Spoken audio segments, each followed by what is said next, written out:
नमस्कार दोस्तों, crescent education classes में आप सभी का स्वागत है। पिछली वीडियो में हमने 125 वन लाइनर की वीडियो को शुरू किया था और उसमें हमने 65 वन लाइनर सॉल्व किए थे। ये सभी वन लाइनर उत्तराखंड हिस्ट्री पर आधारित हैं और आने वाले एग्जाम में इन सभी से प्रश्न आने की संभावनाएं रहेंगी। आज हम दोस्तों बाकी बचे हुए वन लाइनर को सॉल्व करेंगे। कल कनिष्ठ सहायक का पेपर है। आशा करते हैं आप सभी लोगों की तैयारी बहुत अच्छे से चल रही होगी। आपका पेपर अगर नहीं भी है तो आप इन वीडियोस को उन लोगों को शेयर कर सकते हैं जिनका एग्जाम है। इस वीडियो को देखने के बाद उनका कॉन्फिडेंस बूस्टअप हो जाएगा। तो चलिए वीडियो को शुरू करते हैं। तो देखिए दोस्तों, हमने 65 वन लाइनर तक कर लिए थे। चंद वंश की स्थापना किसके द्वारा की गई थी? सोमचंद के द्वारा 1020 से 1025 के बीच में। अब अगला प्रश्न देखिए, रुद्रपुर नगर की स्थापना किसके द्वारा की गई? ये की गई थी रुद्रचंद के द्वारा। ठीक है, रुद्रचंद से भी काफी सारे प्रश्न बनते हैं। क्या क्या प्रश्न बन सकते हैं? सबसे पहले तो ये था अकबर के समकालीन। ठीक है, अकबर के समकालीन चंद राजा था और इसने उस समय पर तराई पर अधिकार करके रुद्रपुर नगर की स्थापना की थी। इसके अलावा अल्मोड़ा का मल्ला महल भी इसी के द्वारा बनाया गया है। ठीक है, तो ऐसे प्रश्न इससे आ सकते हैं। इसके बाद देखिए अगला, गरुड़ की उपाधि किसके द्वारा धारण की गई? तो गरुड़ की उपाधि दोस्तों ज्ञानचंद के द्वारा धारण की गई थी। ठीक है, अब गरुड़ की उपाधि इसे किसने दी, ये प्रश्न आता है। तो उस समय दिल्ली के सुल्तान थे फिरोज शाह तुगलक, उसने इसको गरुड़ की उपाधि दी थी ज्ञानचंद को। तो ज्ञानचंद पहला एक ऐसा चंद राजा था जो कि दिल्ली के सुल्तान के लिए दरबार में भेंट लेकर गया था और सुल्तान ने इसे गरुड़ की उपाधि दी, तो फिर इसका नाम पड़ गया गरुड़ ज्ञानचंद। तो ऐसे करके प्रश्न आ सकते हैं। ठीक है, इसके अलावा नंदा देवी की स्थापना जो है अल्मोड़ा में, वो भी ज्ञानचंद के द्वारा करवाई गई थी। तो ऐसे ऐसे प्रश्न इससे आ सकते हैं। अगला प्रश्न देखिए, बड़ा महत्वपूर्ण है। किस पुस्तक में कश्मीरी राजा ललितादित्य मुक्तापीड़ द्वारा गढ़वाल क्षेत्र को जीतने का उल्लेख है? काफ़ी अच्छा प्रश्न है दोस्तों, और इसका राइट आंसर क्या है? राजतरंगिणी। राजतरंगिणी आप जानते होंगे, उस समय के इतिहासकार थे कल्हण। ठीक है, इनके द्वारा लिखी गई पुस्तक है। ये मैंने आपको हिस्ट्री वाली वीडियोस में भी बताया है। तो इसमें बताया गया है राजतरंगिणी में कि जो राजा ललितादित्य मुक्तापीड़ थे उनके द्वारा गढ़वाल क्षेत्र को विजित किया गया था। तो उस समय पर थे खरपर देव। ठीक है, खरपर देव। कभी ये पूछा जा सकता है खरपर देव का शासन किस समय पर था? ठीक है, तो खरपर देव थे उस समय पर कार्तिकेय पूर्व में इन्होंने खरपर देव वंश की स्थापना करी थी। तो ये उस समय पे कन्नौज के राजा यशोवर्मन थे, उसके समकालीन थे। तो ऐसे करके प्रश्न आ सकते हैं। ठीक है, तो खरपर देव कार्तिकेयपुर वंश से संबंधित है। कार्तिकेयपुर में इन्होंने नए वंश की स्थापना करी थी उस समय पर, खरपर देव वंश। ठीक है, अगला प्रश्न देखिए, पंवार शासकों की प्रथम राजधानी कहाँ थी? मैंने आपको पहले ही बताया था पंवार वंश के बारे में। पंवार वंश की स्थापना दोस्तों किसके द्वारा की गई थी? कनकपाल के द्वारा 688 में। और जब इन्होंने प्रथम राजधानी रखी थी तो वो कहाँ रखी थी? चांदपुर गढ़ी में। ठीक है, चांदपुर गढ़ी कहाँ पर है? चमोली में अवस्थित है। अगला प्रश्न देखिए, कत्यूरियों की दरबारी भाषा क्या थी? जो कत्यूरी थे उनकी दरबारी भाषा क्या थी दोस्तों? संस्कृत थी। ठीक है, इसके बाद देखिए, कत्यूरी राजाओं की कुल देवी के रूप में पूजी जाती थी। कौन थी? नंदा देवी। मां नंदा देवी को जो कत्यूरी राजा थे वो कुल देवी के रूप में पूजा करते थे। अगला प्रश्न देखिए, टिहरी रियासत के अंतिम राजा कौन थे? टिहरी रियासत के अंतिम राजा कौन थे दोस्तों? ये थे मानवेंद्र शाह। ठीक है, 1949 तक की बात करें तो ये बने रहे थे टिहरी के अंतिम राजा। ठीक है, तो अब ये मानवेंद्र शाह किस वंश से हैं दोस्तों? ये परमार वंश है जिसकी हम बात कर रहे हैं। ठीक है, परमार वंश की स्थापना किसने की थी? कनकपाल ने, और इसमें कुल 60 राजा हुए थे। ठीक है, अब देखा जाए तो अजय पाल इनके राजा थे 37वें नंबर के। ठीक, अजय पाल से जो पूर्व के राजा यानी कि जो 37वें नंबर के राजा हैं, इनके बारे में कोई ठोस प्रमाण नहीं है। इसके बाद के राजाओं के बारे में ठोस प्रमाण मिलते हैं। ठीक है, अब बात आती है ये हुए परमार वंश, तो इनको शाह की उपाधि कहाँ से मिली? देखिए, जो इनके 43वें नंबर के राजा थे वो थे बलभद्र। ठीक है, बलभद्र को शाह की उपाधि जोड़ी गई। उस समय पर बलभद्र के सामने शाह, तो यहाँ से फिर ये शाह उपाधि अपने नाम से जोड़ने लगे। ठीक है, इनके ऊपर थे सहजपाल थे 42वें नंबर के राजा, जो कि अकबर के उस समय पर समकालीन हुआ करते। तो जो सहजपाल है उसके बाद बलभद्र, शाह वो बने परमार के शासक जिन्होंने अपने नाम के आगे शाह की उपाधि जोड़ी और फिर उसके बाद ये उपाधि इनके परंपरा में चलने लग गई। ठीक है, तो ऐसे फिर इसके बाद आए मान शाह, श्याम शाह, ठीक है, महिपत शाह, ठीक है, प्रताप शाह, कीर्ति शाह, नरेंद्र शाह, मानवेंद्र शाह, तो फिर यहाँ से इनकी शाह चलने लग गया। ठीक है, लेकिन ये सारे के सारे क्या हैं, परमार वंश के राजा है या फिर पंवार वंश भी बोल सकते हैं, उनके ये राजा हैं। ठीक है, अगला वन लाइनर देखिए, कार्तिकेयपुर वंश का संस्थापक कौन था? तो कार्तिकेयपुर वंश या कत्यूरी वंश के बारे में मैंने आपको बताया था कि 700 ईस्वी के आसपास इसकी स्थापना हुई थी। ठीक है, और इसमें माना जाता है कि जो बसंत देव थे, बसंत देव, ठीक है, इस वंश का जो प्रथम राजा था वो बसंत देव था। और बागेश्वर में लेख मिले, इनके अनुसार ये माना जाता है। ठीक है, ये लेख पूछा जा सकता है कि लेख कहाँ से मिले, तो बागेश्वर लेख से राजा बसंत देव को ही माना जाता है कि उन्होंने कार्तिकेयपुर या कत्यूरी वंश की स्थापना करी थी। ठीक है, भारत जब आज़ाद हुआ तो टिहरी रियासत का राजा कौन था? काफ़ी सिंपल है, मानवेंद्र शाह। आप लगा सकते हैं अंदाजा, क्योंकि अंतिम राजा थे, 1949 तक रहे थे। 1946 से लेकर 1949 तक ये रहे हैं, क्योंकि 1 अगस्त 1949 का जो टिहरी रियासत है उसका भारत में विलय कर दिया गया था और इसको एक उत्तर प्रदेश का जिला बना दिया गया था। ठीक है, तो जब भारत आज़ाद हुआ 1947 पे, तो उस समय पर मानवेंद्र शाह टिहरी रियासत के राजा थे। ठीक है, इसके बाद देखिए, शाह पदवी का प्रयोग करने वाला गढ़वाल का प्रथम राजा कौन था? तो मैंने अभी आपको बताया, बलभद्र शाह ने ही शाह पदवी का प्रयोग किया था। अगला वन लाइनर देखिए दोस्तों, टिहरी गढ़वाल में ढांढक आंदोलन संबंधित था। किससे संबंधित था? ये मजदूरों से संबंधित था। तो आपसे प्रश्न पूछा जाता है कि ढांढक आंदोलन किससे संबंधित था और ये कहाँ हुआ था? कहाँ हुआ था? टिहरी गढ़वाल में, और ये मजदूरों से संबंधित था। ठीक है, इसके बाद अगला प्रश्न देखिए, टिहरी में डोला पालकी आंदोलन किससे संबंधित था? तो टिहरी में जो डोला पालकी आंदोलन है दोस्तों, ये शिल्पकारों से संबंधित था। ठीक है, डोला पालकी आंदोलन काफ़ी इंपॉर्टेंट है, इससे काफ़ी सारे प्रश्न बनते हैं। ठीक है, जैसे कि इसका नेतृत्व किसके द्वारा किया गया था? तो जयानंद भारती थे, जयानंद भारती, इनके द्वारा इसका नेतृत्व किया गया था। ठीक है, तो जो डोला पालकी आंदोलन है काफ़ी इंपॉर्टेंट है, 1930 के आसपास ये आंदोलन चला था। ठीक है, और ये भी पूछा जाता है कि शिल्पकार शब्द किसके द्वारा यूज़ किया गया था? ठीक है, तो 1911 में शिल्पकार शब्द का प्रयोग किया गया था हरिप्रसाद टमटा के द्वारा। तो ये प्रश्न आ सकता है, हरिप्रसाद टमटा के द्वारा सर्वप्रथम शिल्पकार शब्द का प्रयोग किया गया था यहाँ के दलितों के लिए। ठीक है, होता क्या था कि जो दूल्हे थे ना, मतलब यहाँ इस आंदोलन का उद्देश्य क्या था कि जैसा आप देख रहे हैं डोला पालकी, मतलब उस समय पर जो दलित दूल्हे होते थे उनको शादी में डोला पालकी में बैठने का अनुमति नहीं थी। ठीक है, तो जैसे कि यहाँ के जो सुवर्ण दूल्हे होते हैं उनके समान उनको स्थिति प्राप्त करवानी थी, तो शादी के इस अवसर में जो दलित दूल्हे हैं उनको भी डोला पालकी में बैठने का हक मिले। ठीक है, तो इसीलिए इस आंदोलन को चलाया गया था, यानी कि जो दलित वर्ग के दूल्हा और दुल्हन है वो पैदल चला करते थे उस समय पर शादी में। ठीक है, तो जयानंद भारती के नेतृत्व में इस आंदोलन को चलाया गया था, तो उसको बोला जाता है डोला पालकी आंदोलन। ठीक, इतना तो आप समझ गए होंगे। इसके बाद देखिए, कुमाऊं का प्रथम कमिश्नर कौन था? बहुत अच्छा प्रश्न है। ईवी गार्डनर उस समय पे कुमाऊं के प्रथम कमिश्नर थे। बहुत इंपॉर्टेंट है ये फैक्ट। ठीक है, कभी ये भी पूछा जा सकता है कि कुमाऊं कमिश्नरी का गठन कब हुआ था? तो मैंने आपको बताया था पिछली वीडियो में, पिछली वीडियो में 1854 में, जो मेरी जिले वाली वीडियो है, अगर आपने देखेंगे उस वीडियो को तो आपको पता लग जाएगा, जिसमें मैंने जिले, ब्लॉक, तहसील के बारे में बताया था। तो उस समय पे कुमाऊं कमिश्नरी का गठन बताया था 1854 में। ठीक है, तो कुमाऊं कमिश्नरी का गठन हुआ था 1854 में और इसके प्रथम कमिश्नर थे ई गार्डनर। इसके बाद देखिए, अल्मोड़ा कांग्रेस की स्थापना कब हुई थी? अल्मोड़ा कांग्रेस की स्थापना हुई थी 1912 में। ठीक है, ये प्रश्न भी कई बार पूछा जा चुका है।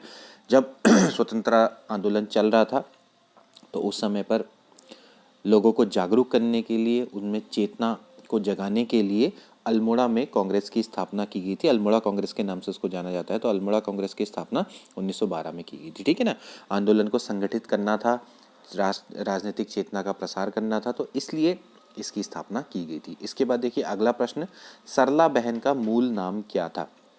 स्वतंत्रता आंदोलन में महिलाओं की भूमिका भी कम नहीं रही थी, तो सरला बहन का मूल नाम था कैथरीन हेलीमन। ठीक है, कैथरीन हेलीमन ये कौन थी दोस्तों? ये गांधी जी की विदेशी शिष्य थी। ठीक है, तो इंग्लैंड मूल की थी और इनका नाम था हाइलामन। बहुत बार ये पूछा जा चुका है प्रश्न कि हाइलामन कौन है, तो हाइलामन कौन है, कैथरीन हेलीमन। ठीक है, तो उस समय पर गांधी जी ने इनको अल्मोड़ा भेजा था 1941 में। ठीक है, 1941 में। तो ये भी एक बहुत महत्वपूर्ण स्वतंत्रता सेनानी रही है। ठीक है, इन्होंने ही कौसानी में लक्ष्मी आश्रम की स्थापना करी थी। ठीक है, और कताई बुनाई के साथ महिलाओं को स्वतंत्रता आंदोलन के लिए तैयार किया था। तो ये एक बहुत सारे प्रश्न इनसे बन सकते हैं। ठीक है, तो कौसानी में लक्ष्मी आश्रम की स्थापना भी कैथरीन हेलीमन के द्वारा की गई थी। तो अब ये भी आ जाता है प्रश्न कि भाई लक्ष्मी आश्रम कहाँ पर है, तो कहाँ है वो, कौसानी में है। ठीक, अगला प्रश्न देखिए, बेगार आंदोलन कब और कहाँ से प्रारंभ हुआ। ये भी एक बहुत इंपॉर्टेंट आंदोलन है, बेगार आंदोलन।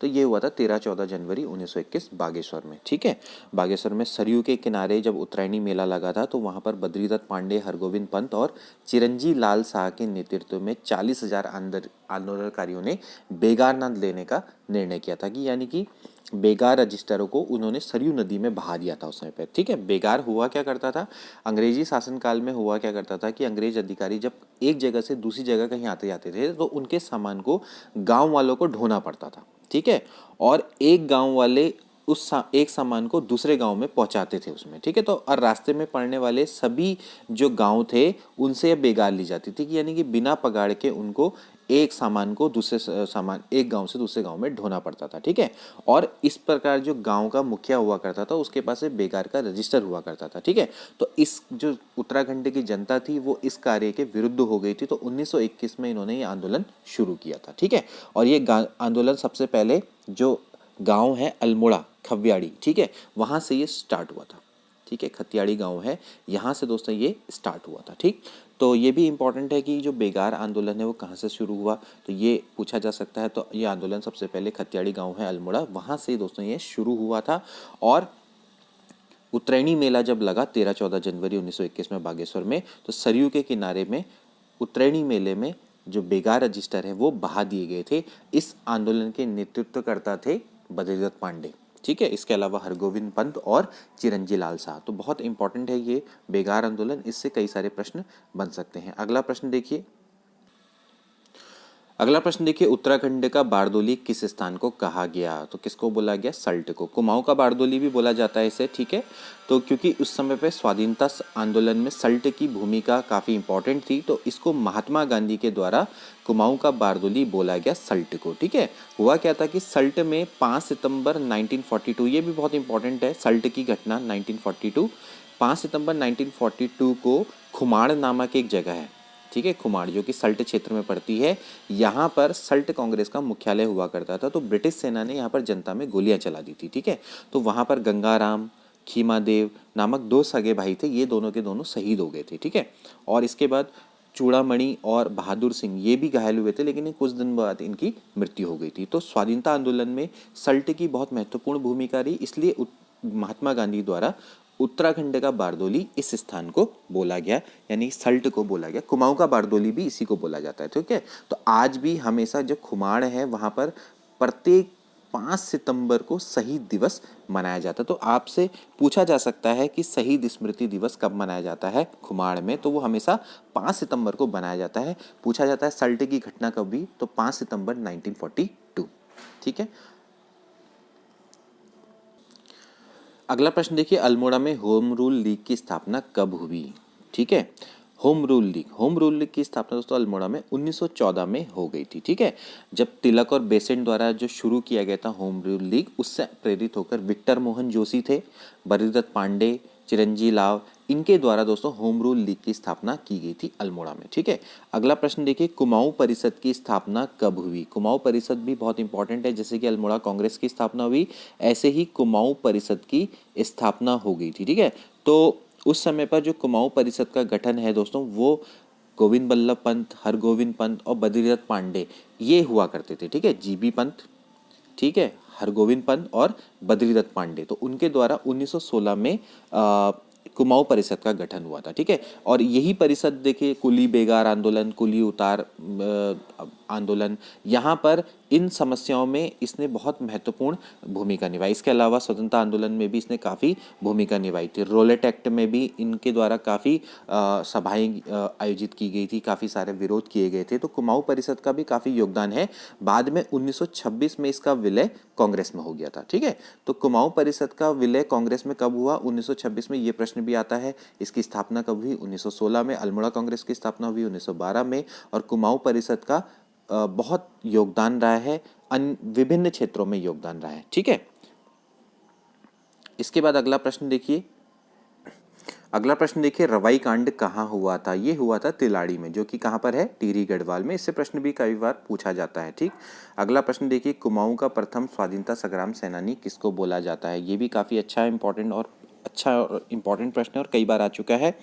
सभी बेसिक प्रश्न हैं लेकिन ये जरूर आते हैं। ठीक है, 1857 की क्रांति के समय पर कालू मेहरा, ठीक है, इनको ही माना जाता है कि ये प्रथम स्वाधीनता संग्राम सेनानी थे कुमाऊं के। ठीक है, क्योंकि इन्होंने उस समय पर गुप्त संगठन क्रांतिवीर बनाया था। ठीक है, कुमाऊं क्षेत्र में गुप्त संगठन क्रांतिवीर बनाया था और अंग्रेजों के खिलाफ इन्होंने आंदोलन चलाया था। ठीक है, ये कहाँ से रिलेटेड है? ये भी पूछा जाता है। कालू मेहरा चंपावत से रिलेटेड है। ठीक है, यानी कि चंपावत में इनका जन्म हुआ था। ठीक है, तो चंपावत में एक जगह है विसुंग।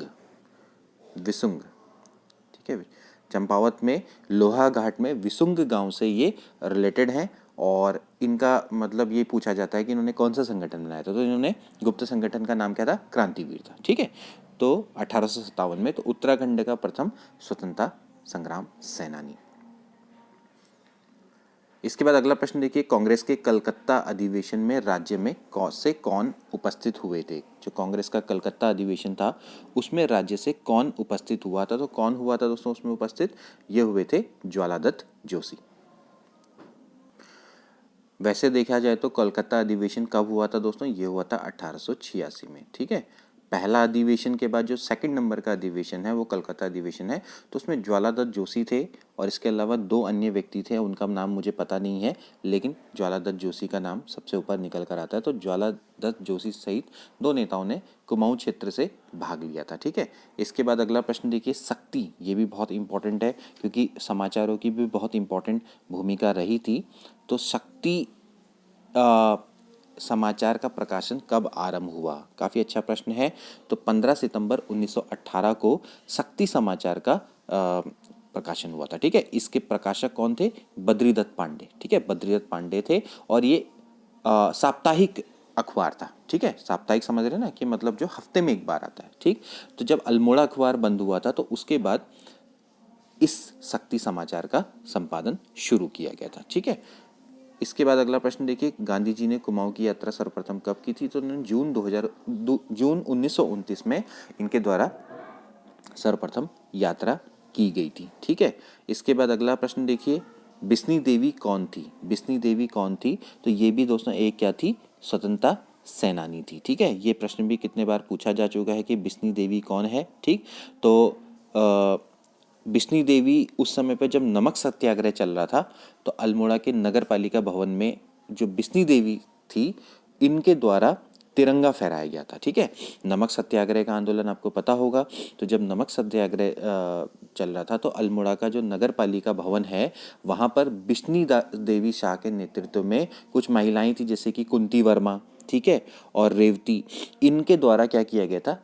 तिरंगा फहराया गया था। ठीक है, तो फिर इसके बाद क्या हुआ था कि जो कुंती वर्मा है उनको जिंदा या मुर्दा पकड़ने का आदेश जारी किया गया था। तो ऐसा प्रश्न भी आता है कि किसको जिंदा या मुर्दा पकड़ने का, किस महिला को जिंदा या मुर्दा पकड़ने का आदेश जारी किया गया था? तो कुंती वर्मा है। ठीक, तो अभी यहाँ पर आपको समझ में आ गया होगा कि बिस्नी देवी कौन थी? वो एक स्वतंत्रता सेनानी थी। ठीक है, अगला प्रश्न देखिए, किसने महात्मा गांधी जी की दांडी यात्रा में भाग लिया था?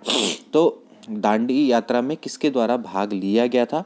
तो दांडी यात्रा में दोस्तों भैरव दत्त जोशी थे, इनके द्वारा गांधी जी की दांडी यात्रा में भाग लिया गया था।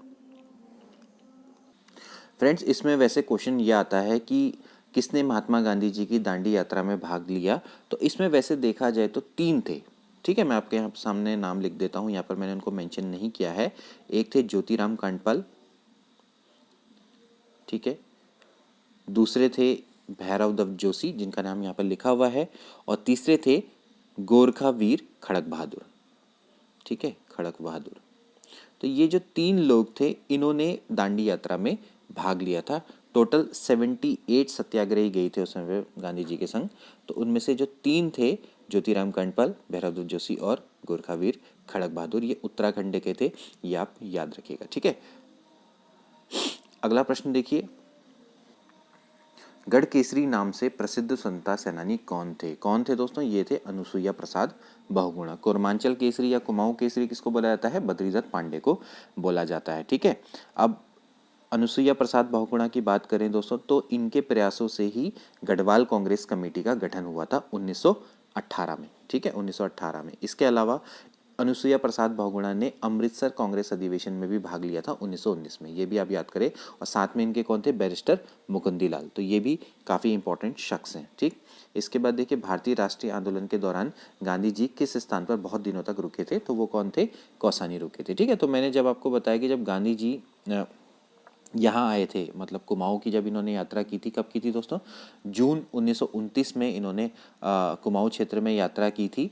तो ये हल्द्वानी, भवाली, ताड़ीखेत, अल्मोड़ा, बागेश्वर आदि स्थानों पर गए थे, बाद में कौसानी में रुके। तो कौसानी में ये 12 दिन तक रुके थे गांधी जी। ठीक है, और यहाँ पर इन्होंने अनासक्ति योग नामक गीता की भूमिका लिखी थी। ठीक है, और इन्होंने ही उस समय पर कौसानी को भारत का स्विट्जरलैंड बोला था। ठीक है, तो ये भी काफ़ी एक अच्छा प्रश्न बनता है। अगला प्रश्न देखिए, 84 दिन की भूख हड़ताल के बाद 25 जुलाई 1944 को किसका निधन हुआ था? तो ये श्रीदेव सुमन का निधन हुआ था। मैंने श्रीदेव सुमन के बारे में आपको पिछली वीडियो में भी आपको अच्छे से बताया था कि इनके द्वारा क्या हुआ था कि टिहरी में जो राज्य आंदोलन है उसको शुरू किया गया था। ठीक है, 1939 में। ठीक, और इनके प्रयासों से ही प्रजामंडल की स्थापना हुई थी। तो बाद में क्या हुआ था कि 1944 में इनको गिरफ्तार कर लिया गया और ये अनिश्चितकालीन भूख हड़ताल पर बैठ गए थे, और 84 दिन की भूख हड़ताल के बाद इनकी मृत्यु हो गई थी। ठीक, सल्ट की घटना कब हुई? अभी मैंने आपको बताया 5 सितंबर 1942। ठीक है, अल्मोड़ा अखबार का प्रकाशन कब हुआ? देखिए, पत्र पत्रिकाओं का काफ़ी इंपॉर्टेंट योगदान है। ठीक है, तो मैंने आपको बताया था कि इसके समापन के बाद शक्ति का शुरू हुआ था। तो ये हुआ था 1871 में। ठीक है, अल्मोड़ा में जब डिबेटिंग क्लब है उसके द्वारा ही अल्मोड़ा अखबार का साप्ताहिक प्रकाशन शुरू हुआ था। अल्मोड़ा डिबेटिंग क्लब की स्थापना भी कब हुई है दोस्तों? 1871 में ही हुई है।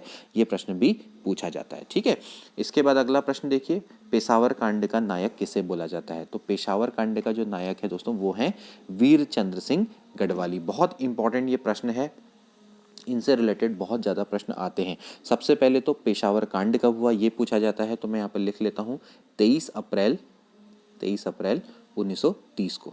ठीक है, 23 अप्रैल 1930। पहला प्रश्न ये बनता है कि पेशावर कांड कब हुआ।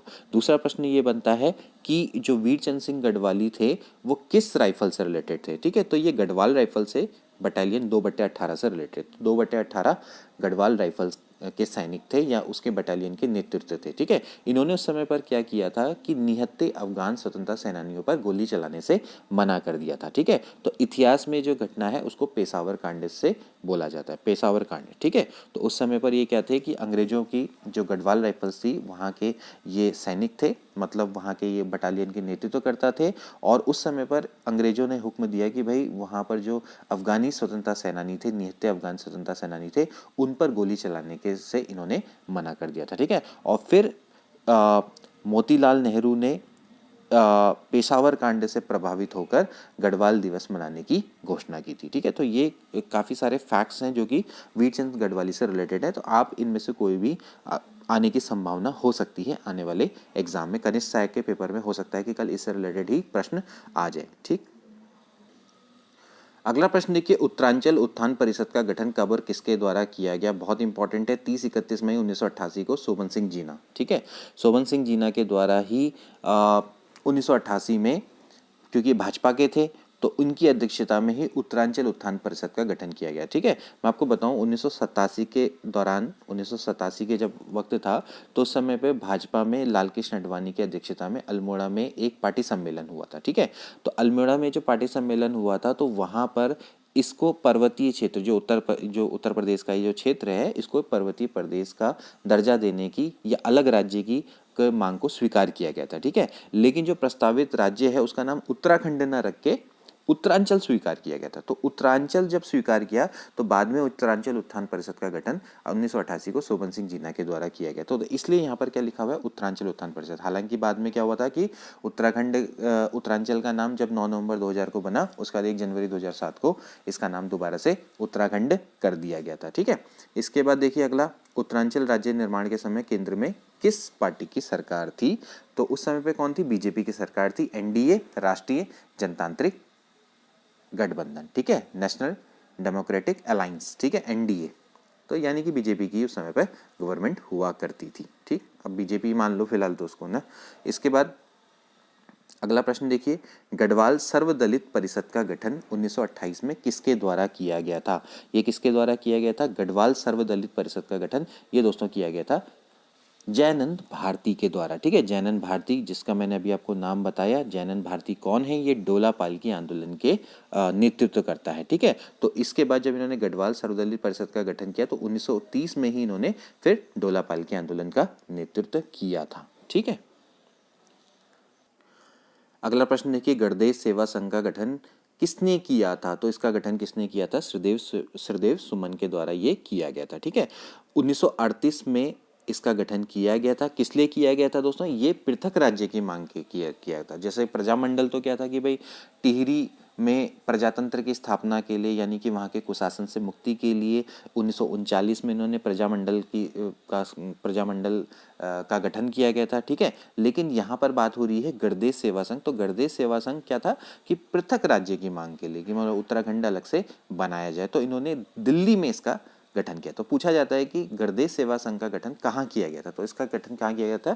दिल्ली में किया गया था, और बाद में इस संगठन का नाम हो गया था हिमालय सेवा संघ। तो हिमालय सेवा संघ, गणदेश सेवा संघ, ये एक ही चीज है। ठीक, इसके बाद अगला प्रश्न देखिए, बहुत इंपॉर्टेंट, यूकेडी उत्तराखंड क्रांति दल को आप जानते होंगे।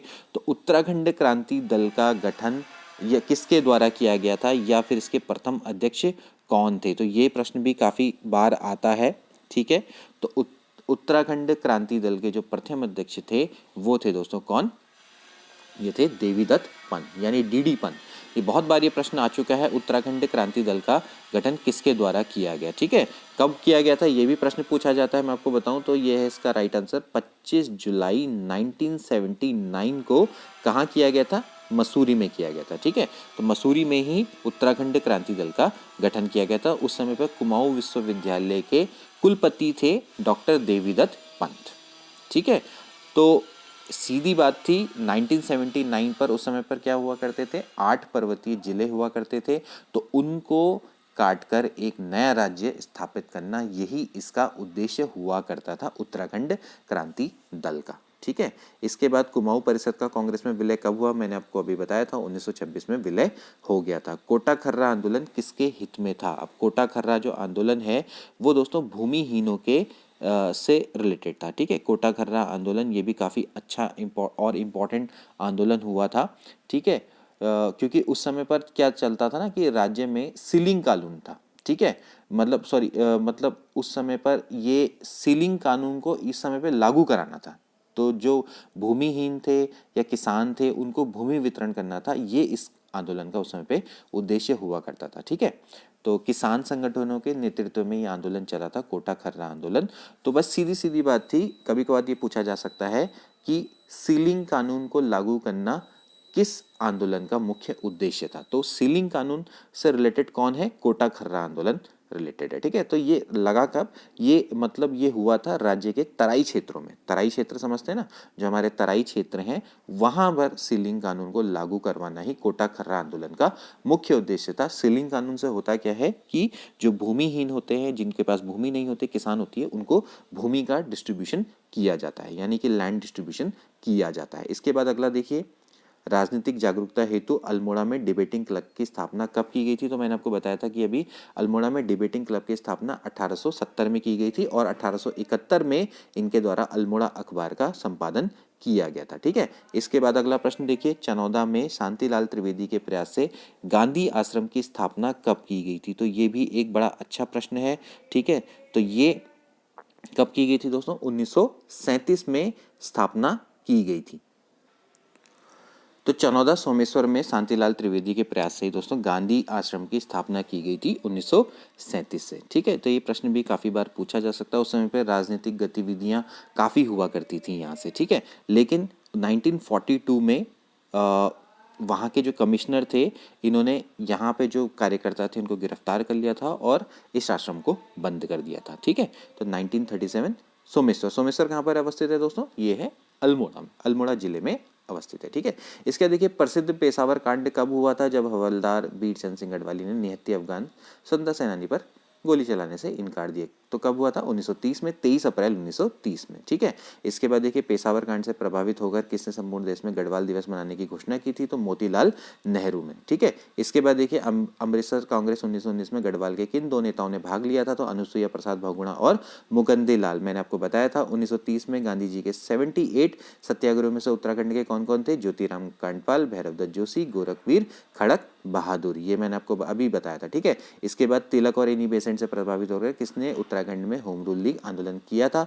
तो विक्टर मोहन जोशी, बद्रीदत्त पांडे और चिरंजी लाल। कब हुआ था? 1914 में। ठीक है, इसके बाद अगला प्रश्न देखिए, कौसानी में लक्ष्मी आश्रम की स्थापना किसके द्वारा की गई थी? सल्लाबेन, जिनको कि हैलामन के नाम से जाना जाता है, कैथरीन हैलीमन इनका नाम है। ठीक है, अब देखिए नया प्रश्न, गड़ोदिया स्टोर डकैती कांड में निम्न में से कौन शामिल था? ठीक है, गड़ोदिया स्टोर डकैती कांड, इसमें कौन था दोस्तों? ये था भवानी सिंह।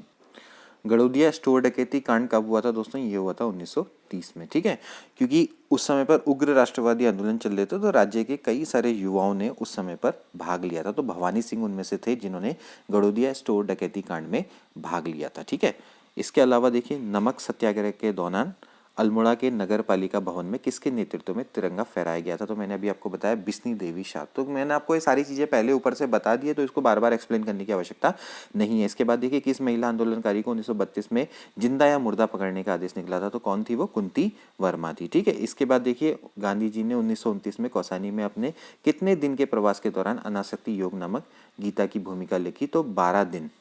ठीक है, 12 दिन रहे थे वहाँ। ठीक है, इसके बाद देखिए देहरादून से राष्ट्रीय भावना से ओतप्रोत गढ़वाली नामक पत्रिका का या अखबार का साप्ताहिक प्रकाशन कब हुआ? तो गढ़वाली कब हुआ था? 1905। ये भी काफ़ी इंपॉर्टेंट है। शक्ति का हुआ था 1918 में, और गढ़वाली में कब हुआ था?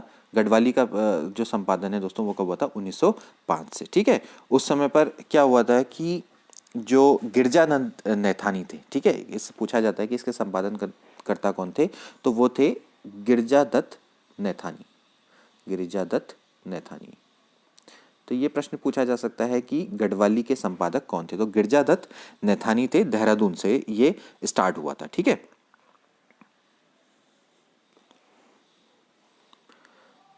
अगला प्रश्न देखिए, लक्ष्मी आश्रम से संबंधित निम्न में से कौन सी दो सगी बहनें हैं जिन्होंने सर्वोदय का प्रचार प्रसार किया?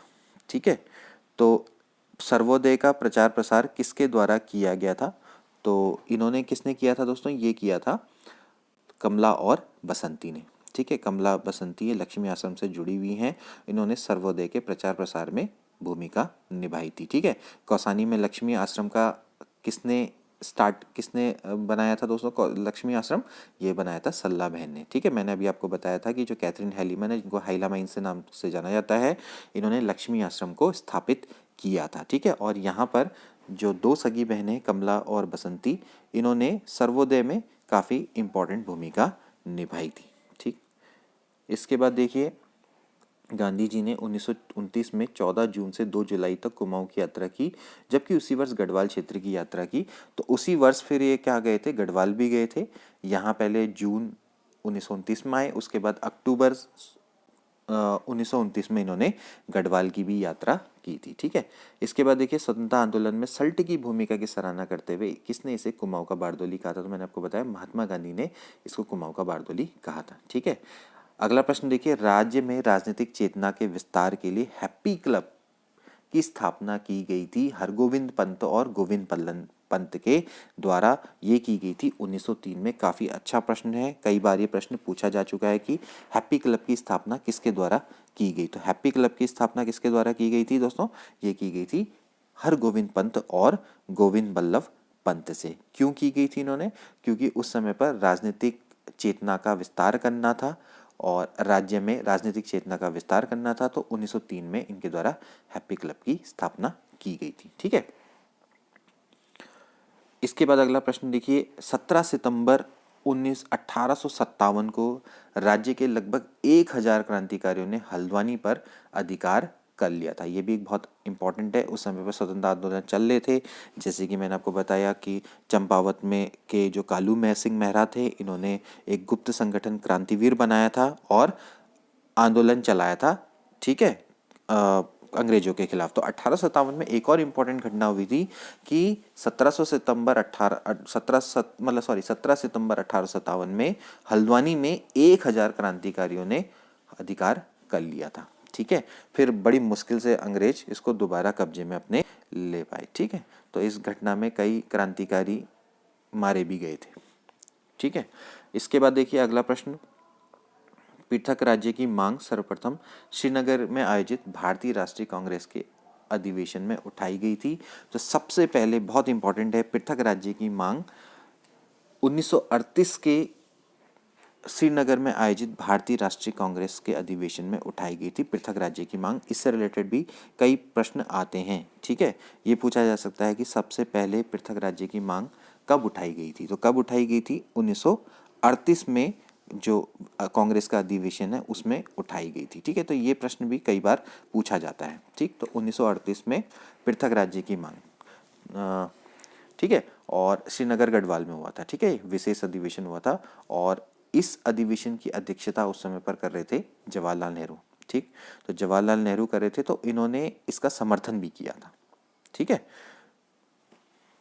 अगला प्रश्न देखिए, उत्तराखंड क्रांति दल के विधायक जसवंत सिंह बिष्ट ने उत्तर प्रदेश विधानसभा में उत्तराखंड से संबंधित प्रथम प्रस्ताव कब रखा था? तो भाई यूकेडी के विधायक थे जसवंत सिंह बिष्ट। इन्होंने उत्तराखंड क्रांति दल के विधायक हुआ करते थे, तो उन्होंने उत्तर प्रदेश विधानसभा में उत्तराखंड से संबंधित पृथक राज्य का पहला प्रस्ताव रखा था 1990 में। ये भी एक बहुत इंपॉर्टेंट फैक्ट है। ठीक है, इसके बाद देखिए 23 अप्रैल 1987 को निम्न में से किसने राज्य की मांग को लेकर संसद में एक पत्र बम फेंका था? तो 1987 को ये भी एक इम्पॉर्टेंट फैक्ट है। ठीक, तो ये उस समय पर कौन थे दोस्तों? त्रिवेंद्र पंवार थे। ठीक है, तो 23 अप्रैल 1987 को इन्होंने पृथक राज्य की मांग के लिए संसद में एक पत्र बम फेंका था। ठीक है, तो ये थे दोस्तों कुछ इंपॉर्टेंट MCQ 125। आई होप कि आपको ये अच्छे लगे होंगे और आपके आने वाले एग्जाम में आपको हेल्प करेंगे।